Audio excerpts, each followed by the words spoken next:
In June of 1957, the Yeshivah Flatbush Elementary School held their annual 8th grade graduation. Included in that class was a small boy by the name of Lonny Benamy, whose years in Yeshivah were just beginning.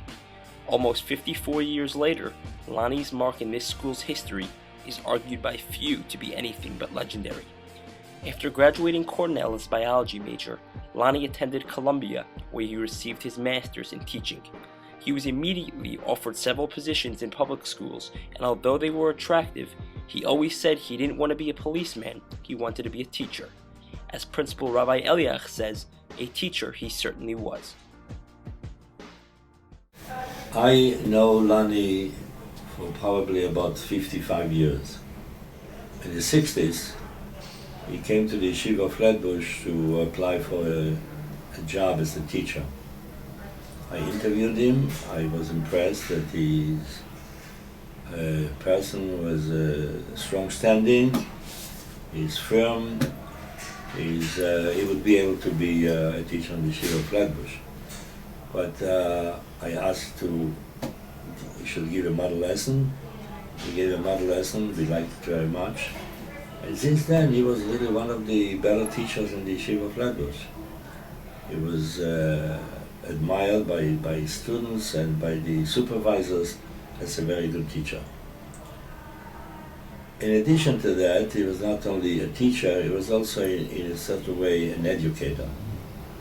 The difference between a teacher and an educator is that a teacher is only teaching, and an educator wants to change the students to a certain degree. After a while, we realized that he is a good administrator also, and he became the disciplinarian in the yeshiva. He did a good job for so many years. It's not an easy job. They're not liked by everyone. But he was very firm and he was very fair. He was strict, sometimes too strict, but he did the job.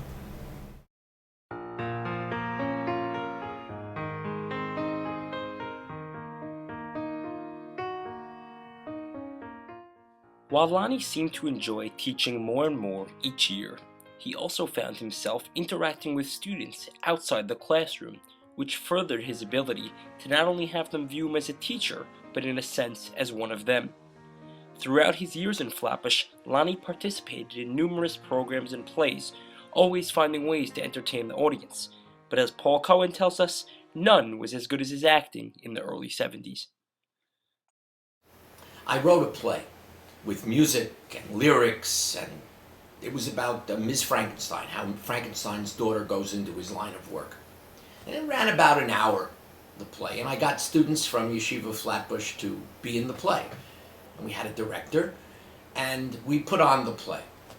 And at the beginning of the second act, there's a character in the play who's trying to find Dracula, so he has to follow a bat. Now, I needed somebody to play a bat. Okay, so I said to Lonny, Lonny, I need a bat for Act 2. So Lonny says, oh, I can do a bat. So I said, okay. So he only came to one rehearsal, so I didn't even know how he was going to do it the night of the show. So comes the night of the show, and there's Lonny, and he's got himself a bat suit, like you would wear if you were going to be in Batman, but it was all black. And he's got this black bat suit. And comes the beginning of the act, and in the first scene, the only person on stage is the main character, and the bat. And Lonny comes out from the stage as the bat, and he's doing a bat. I mean, he circles around the stage, and he got the biggest laugh of the night. Here, I wrote this entire show. It ran over an hour. It had 10 songs. It had skits, and at the end of the show, when people talked about it, all they would say was, did you see Lonny as the bat? I mean, he stole my show. The greatest bat ever on stage at Yeshiva Flatbush. And I hope somebody out there saw that show and can remember it the way I do. In addition to his acting skills, Lonny's caring personality allowed him to be that person that teachers and students alike could look up to, both inside and outside of the classroom. You knew what he would do in any given situation. You knew how he would react if a kid did something wrong. Teachers knew if they sent the kid to Lonny that the proper discipline would be handled. It takes a very long time to establish that kind of reputation, but he had been doing it for a very, very long time. Everybody knew him. He had a reputation that went on for decades. And the students knew that Lonny was going to be fair with you, but also that he was going to be strict, and you couldn't lie to him. And this made the whole school better, because we had him there, and he was a very, very important person. He's important in the history of the school.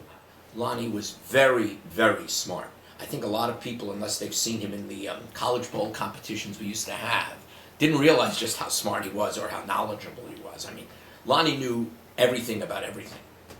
And I got to know that because we would talk about things. But when you're standing in front of students and they have the sense that you know more than they know, that's very important. And Lonny always had that. There was never any doubt who was in charge in his class. I just miss him so much. I mean, I want him to be there. How else can I put it? He's not. And you don't feel a presence like that. It's just, there's always going to be a little empty space in that room. That was Lonny's.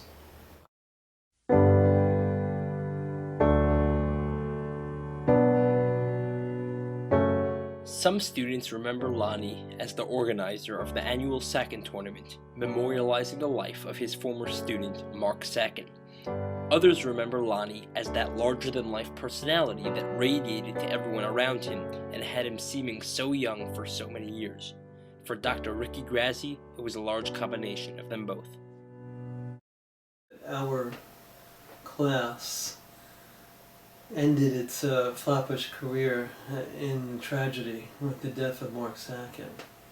And Lonny was there with us when it happened, and one of the people who took charge. Obviously the kids were melting down all over on that day, and didn't really know how to deal with it. And I think that to a certain extent affected all of the teachers as well. But I remember that Lonny was very much of a calming influence, he having been pretty close to Mark as a mentor to him, and also as somebody who was very involved with the sports program and the basketball team, and Mark was an athlete as well as a very good student. And in the years that followed, one of the things that kept our class together was the leadership that Lonny took in perpetuating the memory of Mark and the things that he did in the school by making sure that the Sakin tournament became a fixture of Flatbush life. Lonny was focused on the other aspect of life, which is knowing what the world is about, and from the science point of view, from the nature point of view. We knew he was an outdoorsman, and we respected that a lot. That he just was a different kind of teacher and a different kind of role model. He wanted to be more than just the teacher. He took an active role in the school, an active role in the lives of all the students, and he became somebody to look up to in a way that was a different style from a lot of the other teachers. He was more than just a biology teacher. He was somebody who really tried to teach the kids about life, and I think that's why they flocked to him in the way that they did, even outside of the school, outside of the classroom. You knew that Lonny had a lot in him to give, and that he was one of the different classic personalities in the yeshiva, of which there are others, but he was cut from a different mold, and that was one of the things that we really, really appreciated about him.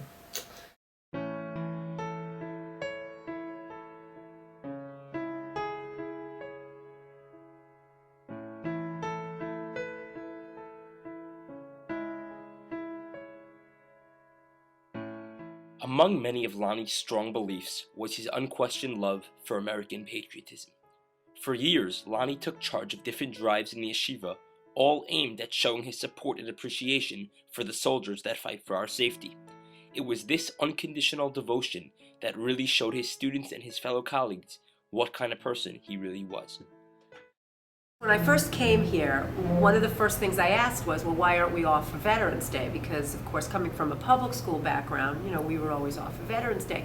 And it was explained to me that it was very difficult given the religious calendar, the days that we need to be off. So, okay, I said okay. But then the first year, Lonny, who was never absent, was absent. And I remember I needed to ask him something and he wasn't here. And I thought, oh, okay. And I said to somebody, well, where's Lonny? They said, oh, well, he's absent.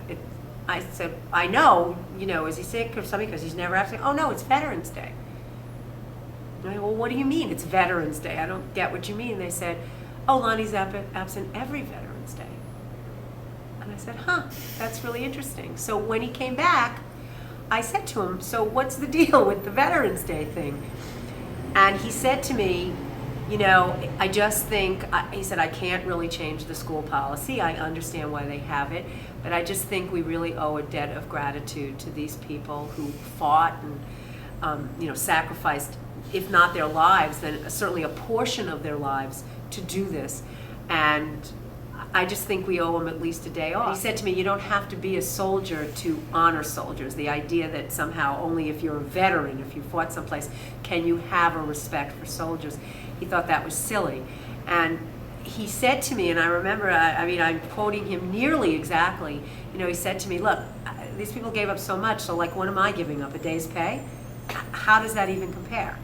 He said, and so that's what I could do. He said, maybe I can't go off and fight here or there, but that's what I could do. I could at least be off of the day and say, this is a day that I think we need to honor these people. You hear that, that old sort of argument about Jews running for office that, they'll have these dual loyalties, that no one could love Israel and still love America and be this patriotic citizen. It somehow had to be one or the other. And all I would say to those people is, oh, then you should have met my friend Lonny. Because no one was more ferociously Zionistic than Lonny, and yet no one was more patriotic, in terms of American patriotism than Lonny. So clearly, there was no dichotomy for him. He could be both equally, and that's really the example I would point to when people, say that kind of nonsense.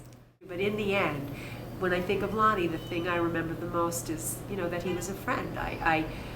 I wouldn't say, that we were best friends and that we, hung around all the time, but you didn't really need to do that to say that Lonny was your friend. He was just someone that I felt comfortable with. We shared dinners together.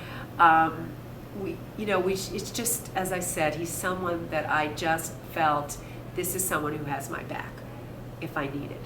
And I'd like to think, and I hope to think, that he felt the same way about me. And more than any other reason, that's why I miss him.